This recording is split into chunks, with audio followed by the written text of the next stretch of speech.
Before you were born, before the body, before the brain, there was choice, not from fear, but from wisdom, from a space outside of time, where your soul, your eternal essence, chose this exact life, not randomly, not accidentally, but deliberately, because consciousness is never careless, and the first stage is the realm of remembering, a space some call the soul plane, others the between lives space. But all agree, it's not emptiness, it's a vibrational field of knowing, of infinite perspective, where your soul reviews the journeys it has taken, the karma it carries, the lessons still in motion. Here, you're not judged, you are witnessed, not punished, but reflected. You see the energetic echo of your choices. You feel what others felt through you. And it's from that depth that the next path is born, not from guilt, but from growth. Because life, it isn't punishment, it's refinement, a return to wholeness through experience. And so your soul chooses again, a new incarnation, not with a detailed script, but with archetypes, energies, contracts, themes. You chose the family, the dynamics, the unresolved patterns, the potential breakthroughs. Some choose scarcity, to learn sovereignty. Some choose betrayal, to awaken boundaries. Some choose silence, to rediscover their voice. It is not easy, but it is sacred, and you didn't come alone. In this soul realm, you met with others, souls you've danced with across lifetimes. Agreements were made. You'll be my mother this time. You'll betray me so I can rise. You'll leave so I can remember my strength.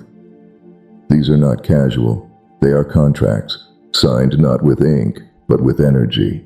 And in this first stage, the soul says yes. Yes to forgetting, yes to falling asleep, so it can one day wake up. That forgetting, it's not a flaw. It's the veil, the sacred fog, that makes remembering meaningful. Because what is remembering without forgetting? What is awakening without sleep? And so you came through the veil, through the womb, into a world of form, of contrast, of confusion, but deep within, the contract remained, buried, waiting, guiding. Every loss, every love, every challenge wasn't punishment. It was a mirror, a message, a doorway. And whether you've walked through it or not, the invitation remains, because the first stage is not the end. It's the seed, the beginning of a much longer journey, a soul's descent into embodiment. And now that you've remembered this, it's time to look at what came next. The second stage is arrival, birth, but not the soft image we like to imagine. It's more than a moment. It's a rupture, a crossing from infinite knowing into dense forgetting. And for the soul, it's jarring, because you knew everything, and then you knew nothing. You were held in pure presence, and then dropped into noise, into gravity, into time, into separation. And in that transition, something shatters, the veil descends, and the soul must begin again. Your breath was not gentle, it was forced. Your cries were not for food alone, they were echoes of disconnection, of suddenly being inside something, small, fragile, confined, and your nervous system overwhelmed, bombarded by light, sound, sensation. And that shock, it's not just physical, it's spiritual, because the soul remembers lightness, limitlessness, union. And now, it's in density, it's in skin, it's in silence. And in that silence, the forgetting begins, not as a failure, but as the curriculum. Because without forgetting, there is no journey. And so begins the descent. You learn hunger before language. You learn tension before touch. You learn longing before you even know what for. And yet, beneath it all, your essence remains, untouched, watching, waiting, inside every breath, every sleep, every tiny miracle of survival. Because survival itself is sacred. To be human is not just to exist, it's to embody, to carry the divine in a vessel of clay. And that requires deep courage and deep forgetting. This is the stage of imprint, where your soul begins to shape, to mold, to form an identity, not your true one, but the mask you'll wear for now, the name you'll believe is you, the personality you'll defend, and all of it is necessary, because spirit needs structure, the infinite needs a container, so it can one day pour through it. And even though you forgot why you came, the mission didn't vanish. It's simply asleep, encoded in your fears, your patterns, your dreams. And every time you suffer, every time you break, a crack appears, a doorway, a chance to remember that you were never just this body, that your birth was not your beginning. It was the second stage of 7. And the soul is just getting started. The third stage is immersion. This is where the soul fully inhabits the illusion, where the mask becomes the face and the dream feels real. By now, you have a name, a family, a story. You've learned the rules, what's acceptable, what's not, what gets you love, what gets you rejected. And slowly, you adapt, you shrink, you try to fit the mold, because fitting in feels safer than being true. And in this stage, the soul begins to forget, not just who it is, but that it ever chose this path. You start to believe that life is happening to you, that pain is random, that joy must be earned. But deep down, something aches, a whisper, a longing, not for things, but for truth. Because the soul remembers, even when the mind doesn't. And this ache, this restlessness, it's the compass. It's what keeps you moving, searching, even if you don't know why. You feel it in heartbreak, in disillusionment, in the quiet moments when nothing makes sense. And that confusion is sacred, because confusion cracks the surface. It softens certainty, it makes space for the real questions. Who am I? Why am I here? What is all of this for? But life won't give you easy answers. Instead, it gives you mirrors. You'll meet people who trigger your deepest wounds, situations that echo old pain, patterns that loop until you notice them. And in those moments, you might feel cursed, broken, lost. But underneath is the design. Your soul knew that immersion into illusion was the only way to remember truth from the inside out, to earn wisdom through direct experience. Because secondhand knowledge doesn't shift your energy, but lived wisdom does. So in this stage, every challenge, every relationship, every struggle is part of the map. And the more you resist it, the louder it gets, until finally, you pause, you question, and in that stillness, the thread appears, a moment of déjà vu, a dream that lingers, a book that finds you, a stranger's words that pierce through the noise, and in that moment, the mask slips, the dream trembles, and something ancient stirs. You don't fully awaken, not yet, but something inside you has cracked open, and through that crack, the light starts to pour in, because forgetting was never permanent. It was only the preparation for what comes next. And if something in you stirred, if a memory surfaced, or a pattern clicked, share it below, not just for yourself, but for someone else who's searching. Your words might be the mirror they need.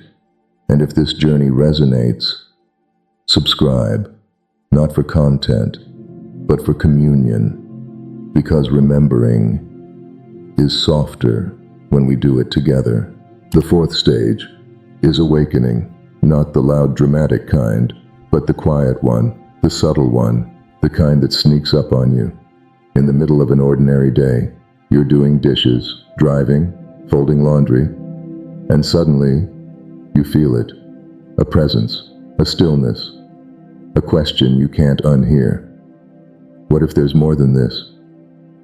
It doesn't shout, it whispers, it doesn't demand, it invites, and that invitation changes everything, because once the soul hears it, it can't go back.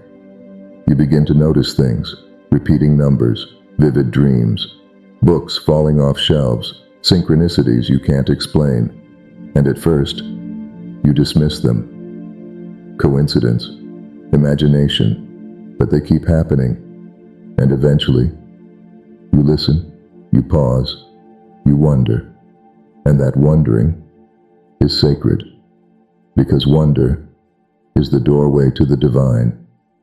This stage is tender, because you're caught between worlds.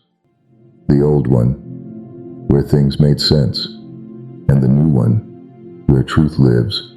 You feel alone, but not lonely, confused, but curious. You're shedding layers, beliefs, identities, old versions of you that were never really you, and it hurts, because letting go is a kind of dying, but it's also birth, a rebirth into alignment, into presence, into power, and the more you trust, the more you see.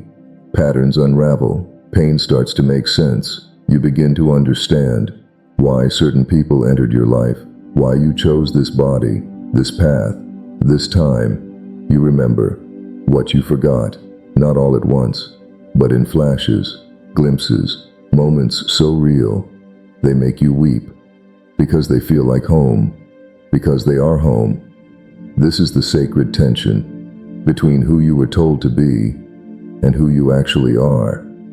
And for the first time, you start to choose differently.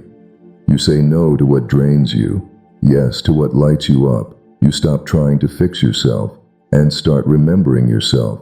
And that is freedom, not the kind that looks like rebellion, but the quiet kind, the kind that says, I am here, I am enough, I remember.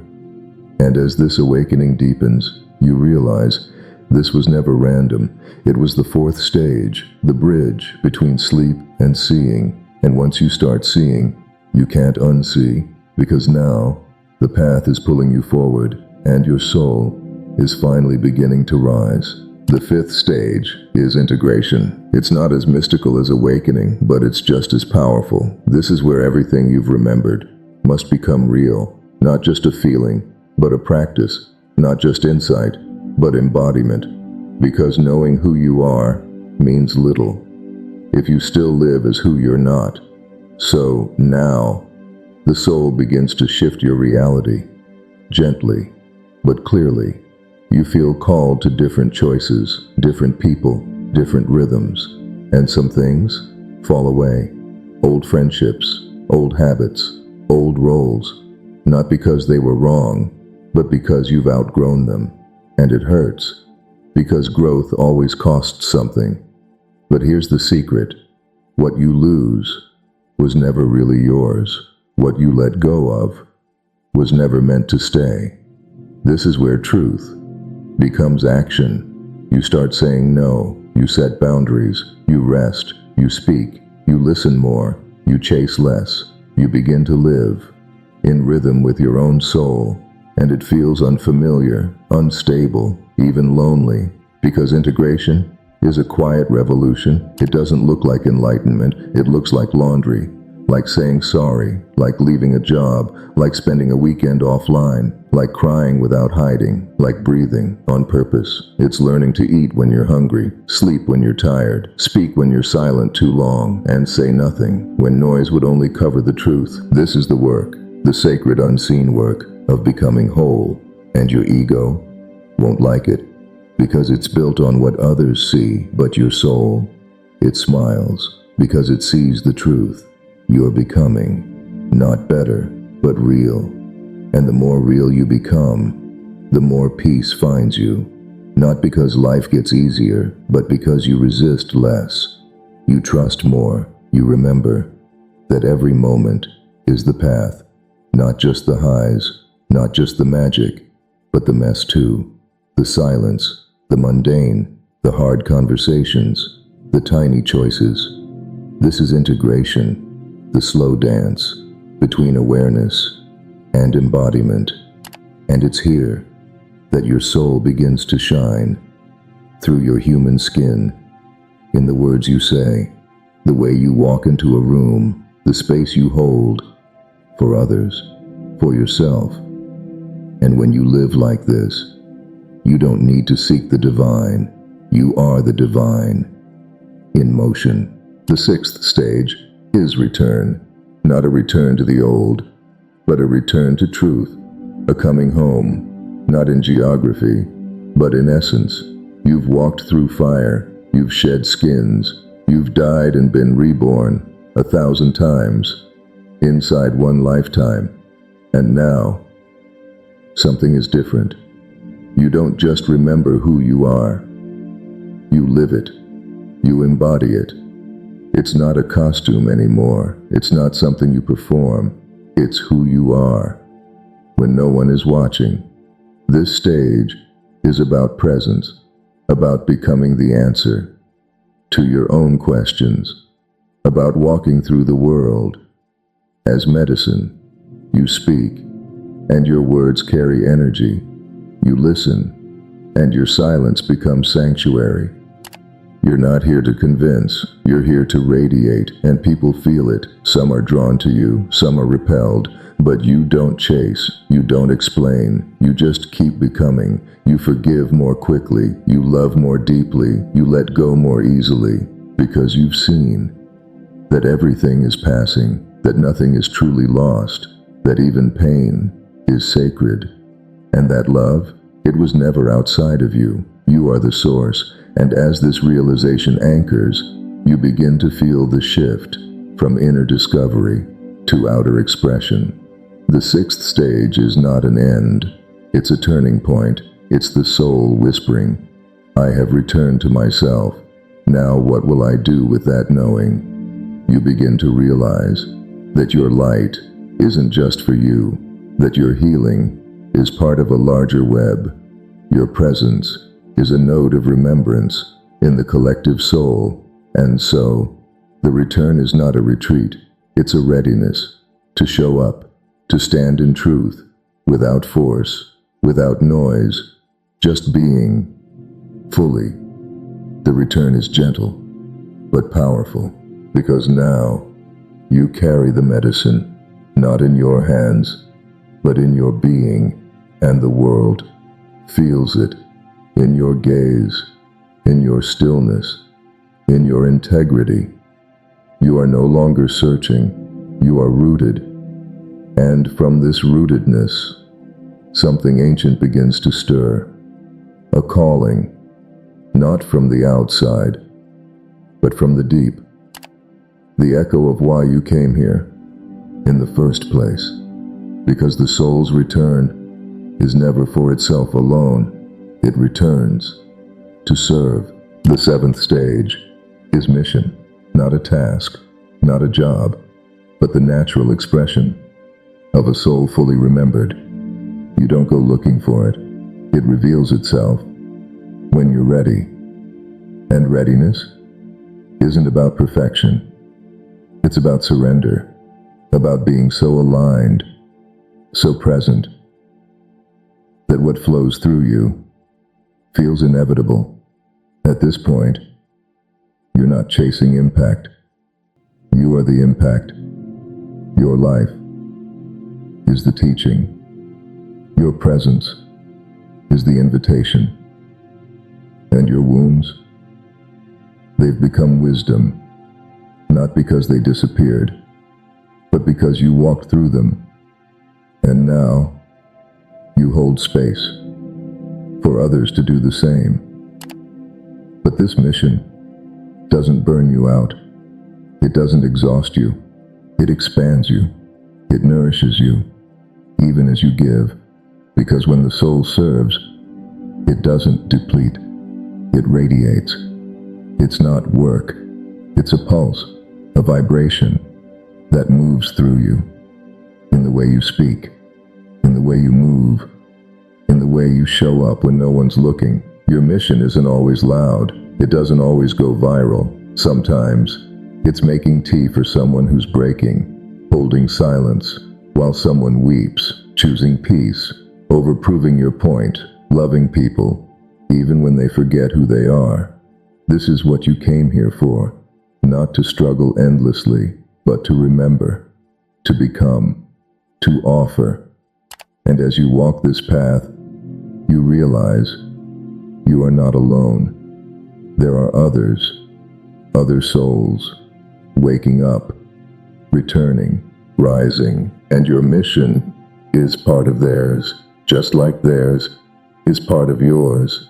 We're not here to escape the world. We're here to illuminate it, not to ascend and leave, but to descend fully, with our light intact, to speak, to create, to love, with eyes open and hearts soft.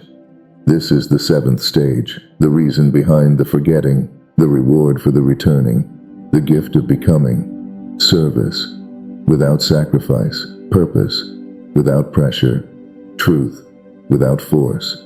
And now, if this journey resonated with you, if something in your soul whispered yes, leave a comment below.